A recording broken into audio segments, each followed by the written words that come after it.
एक बड़ी चुनौती आपके सामने है, इससे निपटने की सरकार की क्या है तैयारी? सबसे पहली बात तो है, ये सारा विषय कांग्रेस का झूठ है। सारा नैरेटिव ही झूठ पर खड़ा हुआ है, क्योंकि ये पूरा जो जजमेंट है ये अरावली में इलीगल माइनिंग को बैन करने के लिए है। तो जब आप इलीगल माइनिंग को बैन करते हो तो उसमें सबसे पहले आपको एरिया आइडेंटिफाई करना चाहिए कि सस्टेनेबल माइनिंग के लिए कौन सा एरिया है। इसमें कोई नई माइनिंग लीज को परमिट नहीं की गई है, और जब आप नए एरिया को आइडेंटिफाई करोगे तो आपको अरावली पर्वत और अरावली पर्वत श्रृंखला उसको भी आइडेंटिफाई करना पड़ेगा। और अरावली पर्वत और अरावली पर्वत श्रृंखला को कोर्ट ने अपनी एक टेक्निकल कमेटी बना करके रीएवेल्युएट कराया है, और इसमें कोर्ट ने उसको कंसीडर किया है। तो इसमें ना कोई माइनिंग लीज आने वाली है, नया कुछ आने वाला है। सबसे पहले एक साइंटिफिक मैनेजमेंट प्लान जो कोर्ट ने भी एप्रिशिएट किया है कि जो आईसीएफआरई है, फॉरेस्ट रिसर्च की जो एजुकेशन की संस्था है, उन्होंने सारंडा का एक मैनेजमेंट साइंटिफिक प्लान बनाया है। पहले साइंटिफिक मैनेजमेंट प्लान बनेगा, आईसीएफआरई के माध्यम से एरिया आइडेंटिफाई होगा, और उसमें भी सस्टेनेबल माइनिंग ही हो पाएगी। और मुझे लगता है कि ये पॉइंट कुछ प्रतिशत में ही सारा विषय रहेगा। लेकिन उसके बावजूद बहुत बड़ी तादाद में लोग सड़क पर उतरकर विरोध प्रदर्शन कर रहे हैं, तो सरकार की ये बातें उनको समझ में क्यों नहीं आ रही है? उनका ये कहना है वो हमारे लिए जीवन रेखा है, अगर उसको खत्म करने का प्रयास किया जाएगा फिर आगे आने वाली जिंदगी हमारी कैसे रहेगी?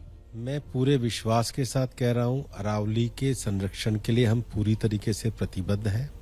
सरकार ने ग्रेट अरावली ग्रीन वॉल का भी विषय दिया, जिसको भी जजमेंट में कंसीडर किया है। अरावली में इलीगल माइनिंग पूरी तरीके से बैन होगी, कोई नई फर्दर नहीं होगी।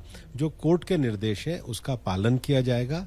बाकी ये झूठ है। जैसे कल एक बहुत बड़े नेता ने कहा कि दिल्ली में माइनिंग हो जाएगी। एनसीआर में तो माइनिंग बैन है, दिल्ली में माइनिंग हो ही नहीं सकती, गुड़गांव में हो ही नहीं सकती, फरीदाबाद में हो ही नहीं सकती, नूह में हो ही नहीं सकती, पर वो झूठ बोल रहे हैं। एक ने कल कह दिया कि साहब अरावली के पास जो जलाशय है वो समाप्त हो जाएंगे, जबकि साफ लिखा गया है कि अरावली में सांभर लेक है, अरावली में सिलीसेट लेक है, सुल्तानपुर लेक है। जो रामसर साइट्स हैं उसके 500 मीटर तक कोई माइनिंग एक्टिविटी प्रोहिबिटेड है। जो अरावली में ऑलरेडी नोटिफाइड फॉरेस्ट है वो प्रोहिबिटेड है। जहां पर सरकार की योजना से, जैसे कैंपा या किसी के अंतर्गत प्लांटेशन हो रखा है, वहां पर प्रोहिबिटेड है। तो ऑलरेडी ये प्रोहिबिशन लगा हुआ है। 58% एग्रीकल्चर एरिया अरावली के अंतर्गत है, वहां किसान अपने खेत में जमीन में काम कर रहे हैं। तो इलीगल माइनिंग जो होती थी उसको पूरी तरीके से रोका गया है। अब जिनको इलीगल माइनिंग का दुख है वो लोग लग रहे हैं। मैं आपको चित्रा जी विश्वास के साथ कह रहा हूं, सरकार ग्रीन अरावली को लेकर के काम कर रही है, पिछले कई सालों से लगातार कर रखी है। प्रधानमंत्री जी के नेतृत्व में पिछले 2 सालों से तो रिज में खुद स्वयं जाकर के वृक्षारोपण कर रहे हैं। हम लोग ग्रीन क्रेडिट जैसा प्रोग्राम लेके आए, उसमें 750 एकड़ जमीन का हमने वृक्षारोपण किया है।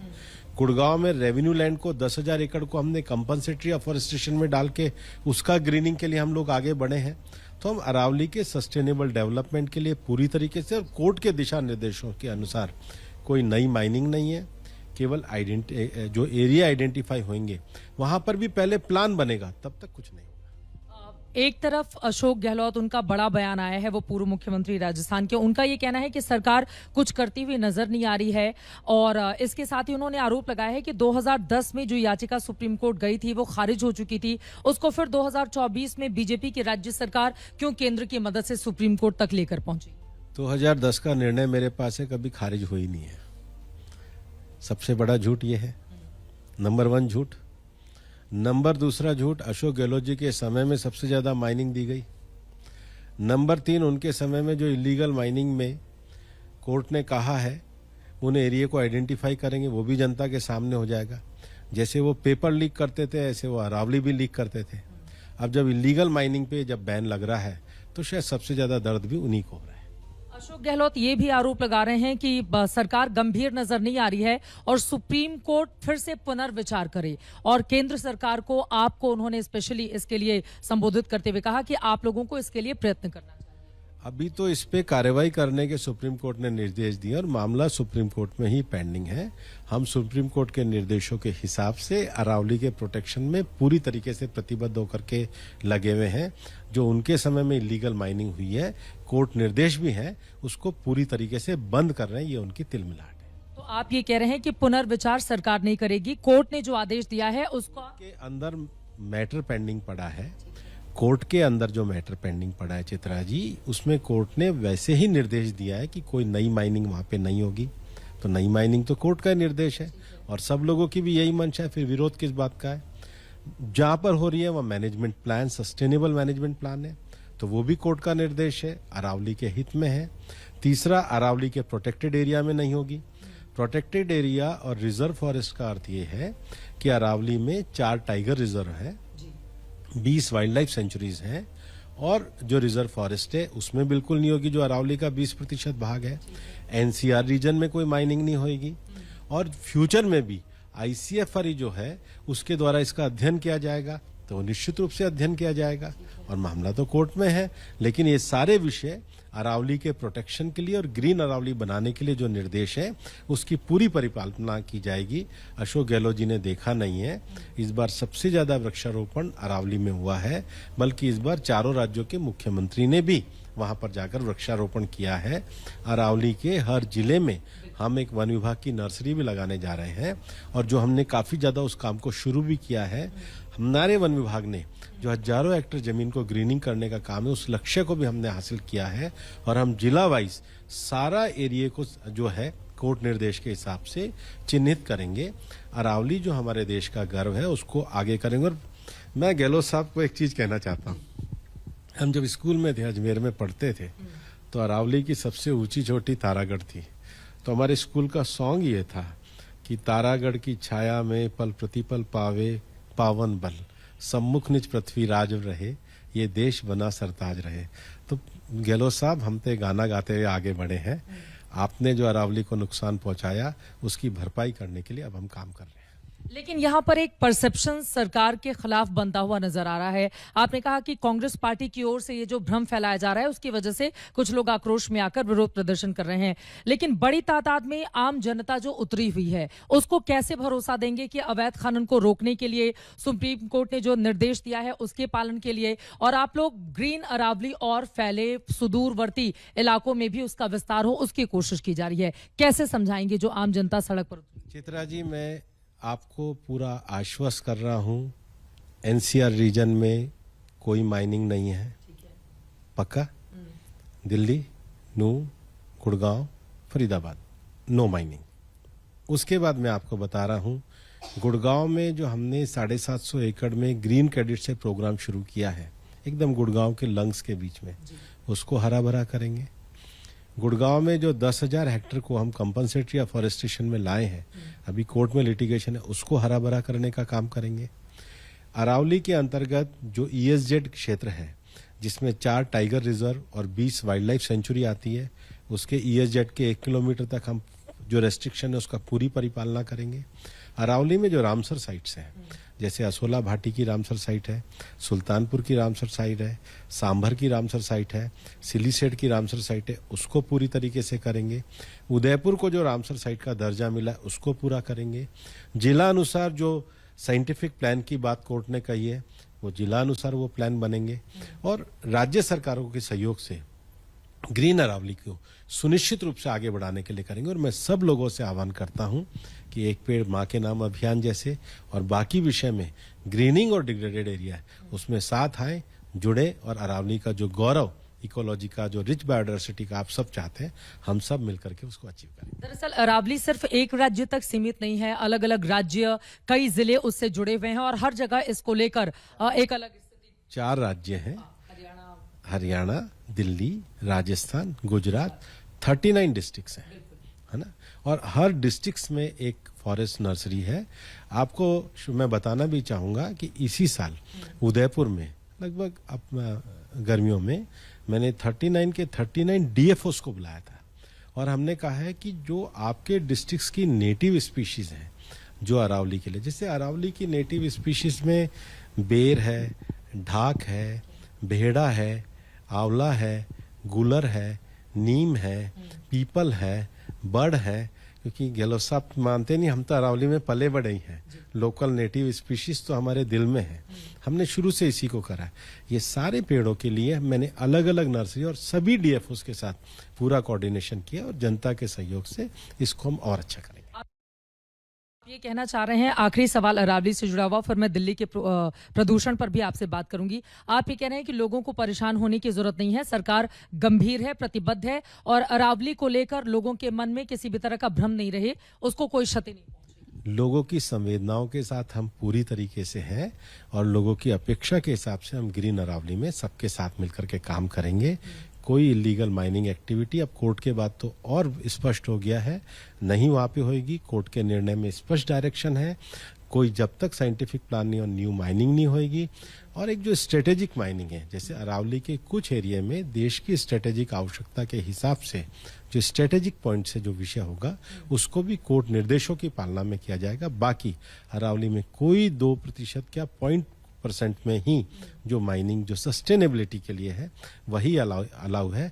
डिग्रेडेड अरावली के ग्रीन बनाने के लिए आपके माध्यम से मैं आह्वान करता हूं। मैं आपको कहना भी चाहता हूं कि आप अपने न्यूज चैनल में भी हफ्ते में एक बार अरावली को हरा करने के लिए जो सरकार का अभियान है उसके लिए जरूर आह्वान भी किया करिए, क्योंकि एक पेड़ माँ के नाम का अर्थ होता है धरती माता को और अपनी माता के प्रति कृतज्ञता व्यक्त करें। ठीक है, उम्मीद है कि दर्शकों के मन में जो सवाल होंगे अरावली को लेकर इतना बवाल चल रहा है, उन सवालों का जवाब जरूर मिला होगा। अवैध माइनिंग को रोकने के लिए सरकार अपनी प्रतिबद्धता बार बार यहां पर जता रही है। अब मैं आ जाती हूं दिल्ली के प्रदूषण पर। आम आदमी पार्टी जब थी आप लोग बड़ा निशाना साधते थे, जैसा लगता था कि सारा दोष आम आदमी पार्टी का ही है। अब भारतीय जनता पार्टी की डबल इंजन की सरकार है, लेकिन प्रदूषण का स्तर आप देखिए सारे रिकॉर्ड दिन प्रतिदिन तोड़ता हुआ चला जा रहा है। तो पर्यावरण मंत्री होने के नाते दिल्ली को लेकर क्या कर रहे हैं? देखो, कई बार ऐसा लगता है, और अगर आपको भी मैं जवाब में कहूंगा कि पिछले सालों की तुलना में इस बार जो 200 AQI वाले दिन हैं वो हमारे ठीक रहे हैं, तो आपको भी मैं कहूंगा वो ठीक रहे। लेकिन मैं स्वयं भी मानता हूं अभी इसमें और काम किया जाना बाकी है। और पिछले दिनों लगातार CAQM जो है, जो एयर के क्वालिटी को मैनेजमेंट की अथॉरिटी है, उसके साथ भी हम बैठे हैं। इस वर्ष हमने एक और काम किया है, क्योंकि दिल्ली केवल अकेले दिल्ली नहीं है, दिल्ली के आसपास 8 कॉरपोरेशंस और हैं। हमने स्वयं ने CAQM के साथ मिलकर गाजियाबाद, नोएडा, ग्रेटर नोएडा, पानीपत, सोनीपत, फरीदाबाद, गुड़गांव, NDMC और MCD के वर्क प्लान बनाए हैं और आगामी 1 वर्ष के लिए वर्क प्लान करे हैं। दिल्ली में पॉल्यूशन के 2 कारण हैं। पहला मेट्रोलॉजिकल कंडीशन है जो सर्दियों में होती है। दूसरा कारण हमारी मानवीय गतिविधियों के साथ उत्सर्जन है। उसमें भी जो सबसे पहला विषय है वो व्हीकल पॉल्यूशन का है। अभी सुप्रीम कोर्ट ने भी अपने स्टे को विड्रॉ किया है। हम सुप्रीम कोर्ट के उस निर्णय का भी स्वागत करते हैं और BS4 और BS6 को हम पूरे NCR रीजन में करने का काम करेंगे। दूसरा, दिल्ली में BS6 गाड़ियां तो अभी चल रही हैं, आपको लग रहा है कि उसको भी नहीं, उसको बैन नहीं करेंगे। BS1 BS2 को करेंगे और उसमें भी जो गाड़ियां BS4 में चल रही हैं उनके एमिशन के जो स्टैंडर्ड हैं उनको नापे जाने का काम करेंगे। क्योंकि जब आप अपने घर से निकलते हो तो स्वच्छ होकर निकलते हो, तो वातावरण स्वच्छ हो ऐसा आपका वाहन भी होना चाहिए। दूसरा, इलेक्ट्रॉनिक बसों को बढ़ावा देने का विषय जो है उसको हम करने का चल रहे हैं। तीसरा, मैंने सभी अथॉरिटीज को कहा है कि मेट्रो जैसे सार्वजनिक परिवहन को यूजफुल बनाने के लिए मेट्रो स्टेशन से एंड टू एंड सर्विस के बारे में अथॉरिटीज ध्यान देवें। पूरे NCR रीजन में, विशेष रूप से दिल्ली में हमने कहा है कि 62 ऐसे पॉइंट है जहाँ ट्रैफिक ज्यादा रुकता है, तो हमने उनको स्मार्ट ट्रैफिक की बात करी है। दिल्ली पुलिस उस बारे में बहुत अच्छा सहयोग कर रही है। ये व्हीकल पॉल्यूशन का है। दूसरा, इंडस्ट्रियल पॉल्यूशन है। दिल्ली में 240 हमने इंडस्ट्री एरिया है, वहां पर 226 में हम PNG गैस पहुंचाने में कामयाब हो गए हैं। हम 240 में PNG पहुंचा रहे हैं और उद्योगों को उसके ऊपर कन्वर्ट कर रहे हैं। दूसरा, 3,500 ऐसी इंडस्ट्रीज हैं जो रेड और ऑरेंज कैटेगरी की हैं। तो रेड और ऑरेंज कैटेगरी की इंडस्ट्री में OCM लगे, उसके लिए लगभग 1200 इंडस्ट्री में हो गया है। 2400 इंडस्ट्रीज को भी हमने 31 दिसंबर तक का समय दिया है।